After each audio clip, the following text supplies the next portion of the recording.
Bonsoir à toutes et à tous. J'étais pas sûre qu'on était en direct, mais c'est bon, on est en direct. J'espère que vous allez bien, que vous avez passé une bonne journée. Je viens en live un petit peu tard. Voilà, moi j'ai eu une journée bien chargée, bien remplie. J'ai animé ce matin un atelier pour des managers. C'était un super moment. Et puis cet après-midi, voilà, pas mal de choses aussi. C'était une journée un petit peu plus pluvieuse, mais pour autant, voilà, il y avait une belle énergie. Je ne sais pas comment vous l'avez ressenti, mais voilà, j'ai trouvé une belle énergie aujourd'hui. Donc je suis Clémence Martin, je suis la fondatrice de The Positive Place. Dans ces lives, je vous partage, je vous donne à voir différentes choses. Bonsoir Eric. Mon point de vue et aussi mes partages, puisque le but de ces lives, c'est en effet de contribuer, de partager sur des sujets qui me sont chers. Donc dans ce live, je vais vous parler du lien tout simplement entre entrepreneuriat et féminin sacré. Donc c'est un sujet que j'ai pas mal abordé au début, sur mes premiers lives. Donc je parle du féminin sacré parce que c'est vrai qu'en ce moment je parle pas mal d'entrepreneuriat.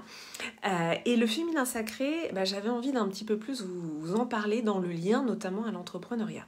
Donc quand vous êtes là, vous me faites un petit coucou dans les commentaires. Si vous êtes là en replay, vous pouvez me mettre le hashtag replay. Donc le féminin sacré, je vous avais un petit peu raconté, mais comme ça fait longtemps, je sais que j'ai eu pas mal de nouveaux arrivants plutôt, de nouvelles personnes arrivées sur mon profil. Donc je vais un petit peu vous en reparler. En fait, moi, j'ai eu une découverte du féminin sacré en 2018. Je recherche dans ma tête. Oui, 2018, c'est ça. En 2018, j'ai fait un stage de féminin sacré et là, ça a été une énorme découverte. En 2017, j'étais en ce qu'on appelle burn-in, c'est-à-dire c'est juste avant le burn-out. Donc en 2017, j'étais vraiment à la limite de tomber en burn-out. Et la vie est bien faite, c'est à l'été 2017 que j'ai découvert le yoga du rire. Donc pour moi, ça a été la première pierre, puisque le yoga du rire, c'est une discipline de psychologie positive que j'utilise aujourd'hui. Et notamment, ce matin, j'ai animé un atelier de psychologie positive pour des managers dans lequel j'utilise le yoga du rire. En général, je n'en parle pas au début parce qu'en fait il y a des gros a priori sur le yoga du rire et en fait je n'ai que des feedbacks incroyables à la fin des ateliers et finalement tous les préjugés on va dire sur le yoga du rire sont levés. Donc voilà, ça c'était la petite parenthèse. En 2017 je suis en burn-in, c'est-à-dire juste avant le burn-out, et je découvre le yoga du rire et là ça me donne en fait cette impulsion de joie. La joie pour moi c'est l'émotion universelle de l'énergie, et quand on n'a plus de joie dans sa vie, c'est là qu'on tombe en dépression. C'est vraiment ça en fait, l'absence de joie, c'est la dépression, c'est-à-dire c'est la tristesse, ce qui envahit en fait absolument tout, nos pensées, notre corps, parce qu'évidemment tout est relié, c'est totalement psychocorporel tout ça. Et donc, moi, j'ai remis de la joie dans ma vie. Ça a été un cadeau incroyable parce que j'ai compris vraiment que c'était essentiel de remettre de la joie, que c'était pas du tout anecdotique. Et donc ça a été pour moi la première pierre à l'été 2017.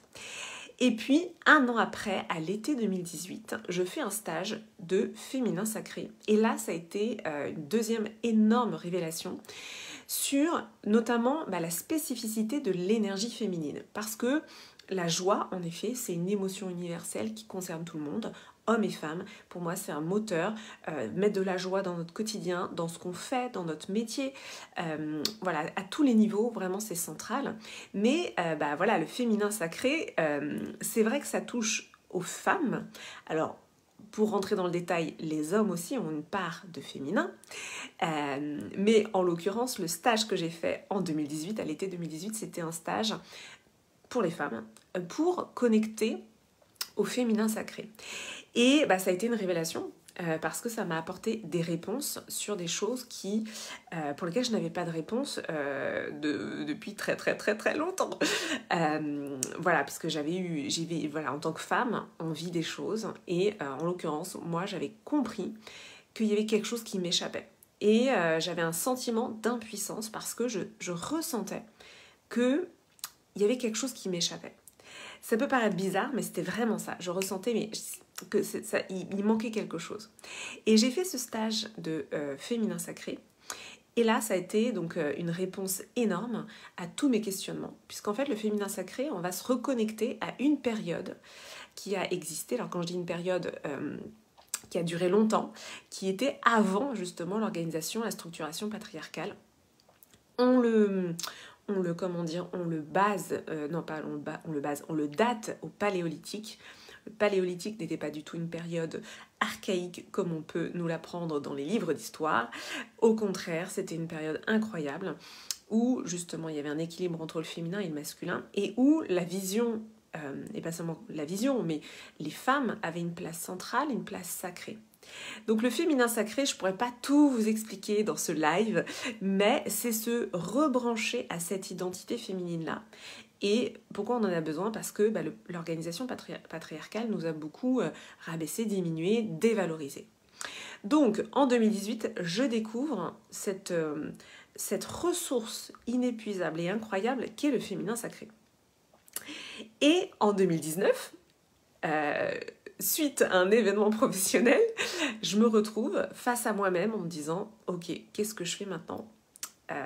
Qu'est-ce que je fais ?» Eh bien, c'est en 2019 que j'ai décidé de fonder, de créer ma propre structure, The Positive Place, qui était une idée que j'avais eue en 2017. Donc vous voyez comment tout s'enchaîne. Finalement, 2017, première révélation avec le yoga du rire. 2018, le féminin sacré. 2019, je crée ma société. Et le lien que je fais entre entrepreneuriat au féminin et féminin sacré, c'est que finalement, d'avoir compris cette ressource-là du féminin sacré, qui est une ressource énorme, parce que,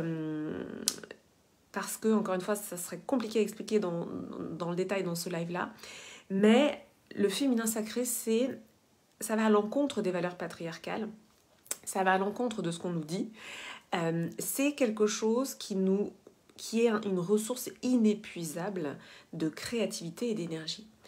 Et quand on monte une entreprise, en fait, si on se base sur les entrepreneurs au masculin, nous, en tant que femmes, pour moi, c'est le cramage, j'allais dire.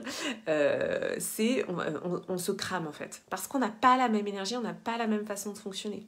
Donc, si on se base sur des modèles masculins d'entrepreneurs, pour moi, on va dans le mur. Et donc, c'est là que je fais le lien entre féminin sacré et entrepreneuriat, tout simplement parce qu'en tant qu'entrepreneur, on a encore plus besoin de son énergie pour soi, on a besoin de se valoriser chaque jour, on a besoin de poser des actions chaque jour, on a besoin d'être dans cette énergie-là de rebond et de création et de créativité. Et si on n'a pas ces ressources justement de féminin sacré en soi et qu'on peut mobiliser, eh bien, c'est là qu'on peut tomber dans l'épuisement de l'entrepreneur, ce qui est quand même quelque chose qui arrive, il faut le dire, parce que justement, on est on peut recréer finalement une roue de raton laveur, j'allais dire. Oui, c'est ça, le raton laveur dans sa roue, c'est cette image-là, que l'on vit potentiellement en entreprise. Donc, c'est pas parce qu'on quitte l'entreprise en tant que salarié. Merci Valérie. C'est pas parce qu'on quitte l'entreprise en tant que salarié que on va pas se recréer, on va dire, la même, j'allais dire dépendance, ou en tout cas la même structure dans laquelle on peut s'épuiser. Donc c'est ça le point de vigilance. Le point de vigilance, pour moi, il est vraiment là. Et c'est là que, justement, le féminin sacré, quand on l'a exploré pour soi, peut être une ressource fondamentale pour l'entrepreneur au féminin que vous êtes peut-être si vous regardez ce live, que vous serez peut-être bientôt. Donc voilà, c'est des ressources qui sont vraiment, vraiment complémentaires. Donc si vous regardez ce live et que vous en êtes au début de votre projet ou que vous avez lancé mais que vous avez besoin d'être soutenu, Lovepreneur, c'est mon programme sur l'entrepreneuriat pour entreprendre avec le cœur au féminin qui commence le 4 avril. Donc le 4 avril, on démarre.